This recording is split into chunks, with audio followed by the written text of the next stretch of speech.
নমস্কার বন্ধুরা, কেমন আছেন সবাই? আজকে শরীরটা ভালো লাগছে না, এই জন্য মাছ মাংস ডিম কিছু খেতে ভালো লাগছে না। ওই জন্য বাইরে এসেছি গন্ধরাজ লেবু পাতা নেব, কারণ এটা দিয়ে লোটে মাছের ঝুড়ি করব।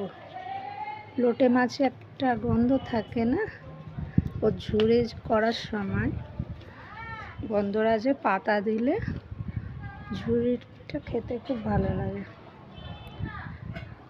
লেবুও ভর্তি হয়ে গেছে গাছে, কিন্তু এখনো ছোট ছোট আছে। যেগুলো বড় হয়েছে সেগুলো তুলে নেওয়া হচ্ছে। দেখতেও খুব সুন্দর লাগছে,